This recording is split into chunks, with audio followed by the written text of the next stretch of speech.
भारत के मशहूर ठग नटवरलाल का असली नाम मिथिलेश कुमार श्रीवास्तव था। इसका जन्म 1912 में बिहार राज्य के सीवान नाम के जिले के बंदरा गांव में हुआ था। नटवरलाल एक प्रसिद्ध भारतीय शख्स था जिसने ठगी करते हुए ताजमहल, लाल किला, राष्ट्रपति भवन और संसद भवन तक को कई बार सरकारी कर्मचारी बनकर बेच दिया था। नटवरलाल का जन्म सिवान के बांद्रा गांव में एक रईस जमींदार रघुनाथ श्रीवास्तव के घर पर हुआ था। मिथिलेश कुमार से नटवरलाल बनने की दो अलग कहानियां हैं। पहली कहानी के मुताबिक बिहार के सिवान जिले के बंद्रा गांव का रहने वाला मिथिलेश कुमार श्रीवास्तव धनी जमींदार रघुनाथ प्रसाद का बड़ा बेटा था।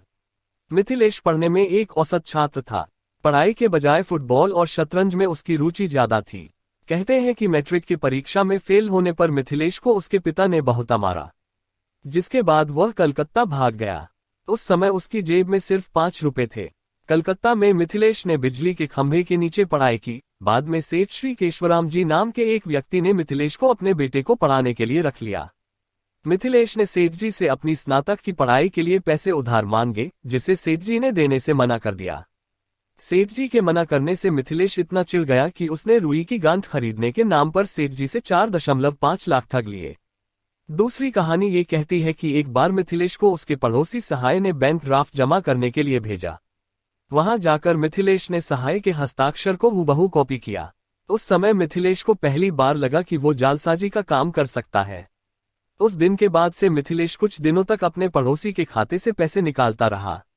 जब मिथिलेश के पड़ोसी को इस बात की भनक लगी, तब तक मिथिलेश खाते से 1000 रुपये निकाल चुका था। पता चलने के बाद मिथिलेश कलकत्ता चला गया और वहां जाकर वाणिज्य कॉमर्स में स्नातक ग्रेजुएशन किया। साथ ही शेयर बाजार में दलाली का काम करने लगा। नटवरलाल के किस्से। उसने सैकड़ों लोगों को धोखा दिया और 50 से अधिक नामों का इस्तेमाल किया। वह हमेशा ठगी के लिए शहर बदलता रहता था। लोगों को धोखा देने के लिए उपन्यासों से पढ़कर आइडिया इस्तेमाल करता था। ठगी में नटवरलाल इतना शातिर था कि उसने 3 बार ताजमहल, 2 बार लाल किला, 1 बार राष्ट्रपति भवन और 1 बार संसद भवन तक को बेच दिया था। राष्ट्रपति राजेंद्र प्रसाद के फर्जी हस्ताक्षर करके नटवरलाल ने संसद को बेच दिया था। जिसे समय संसद को बेचा था, उस समय सारे सांसद वहीं मौजूद थे। कहते हैं कि नटवरलाल के 52 नाम थे, उन्हीं में से एक नाम नटवरलाल था। सरकारी कर्मचारी का भेष धरकर नटवरलाल ने विदेशियों को ये सारे स्मारक बेचे थे। इसकी ठगी पर मिस्टर नटवरलाल फिल्म भी बन चुकी है, जिसमें अमिताभ बच्चन ने इसका रोल निभाया है। वह प्रसिद्ध हस्तियों के हस्ताक्षर बनाने में भी माहिर था। ये भी कहा जाता है कि उसने कई बड़े उद्योगपतियों को भी धोखा दिया था। वह एक बड़ी रकम नकद उनसे ये कहकर लेता था कि वह एक सामाजिक कार्यकर्ता है। उसने कई दुकानदारों को लाखों रुपयों का चूना लगाया। दुकानदारों से बड़ी संख्या में सामान लेकर उन्हें नकली चेक और डिमांड ड्राफ्ट द्वारा भुगतान करता था। दिल्ली का कनॉट प्लेस। सुरेंद्र शर्मा की घड़ी की दुकान थी।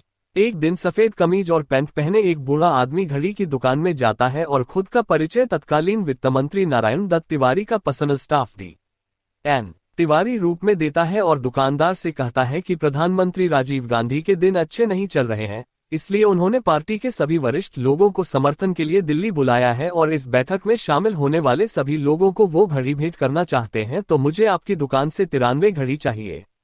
दुकानदार को पहले तो इस आदमी की बातों पर शक हुआ, लेकिन एक साथ इतनी घड़ियों को बेचने के लालच से खुद को रोक नहीं पाया। अगले दिन वो बूढ़ा आदमी घड़ी लेने दुकान पहुंचा।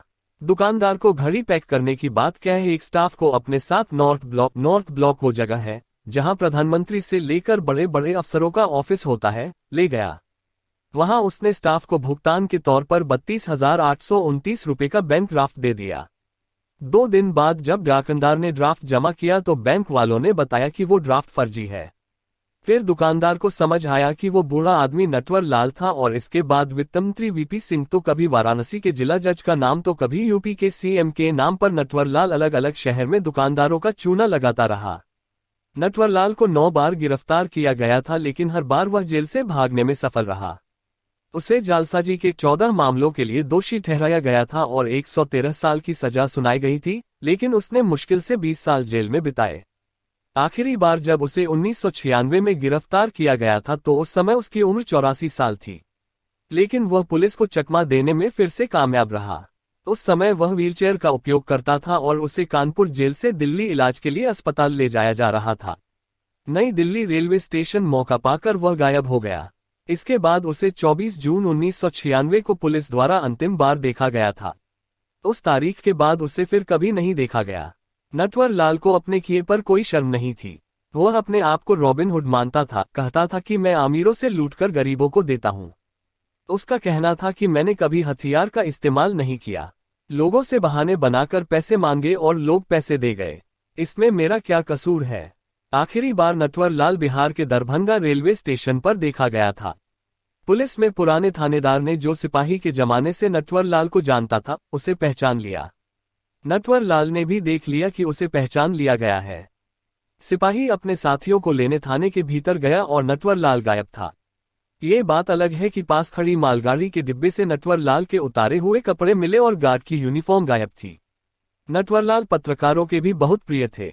एक बार पत्रकारों ने उनसे जीवन की किसी अविस्मरणीय घटना के बारे में पूछा तो उन्होंने कहा कि जब मैं पटना जेल में था तो मुझे जेल में एप्स अधिकारियों के कई क्लास लेने पड़े ठगी के विषय के ऊपर।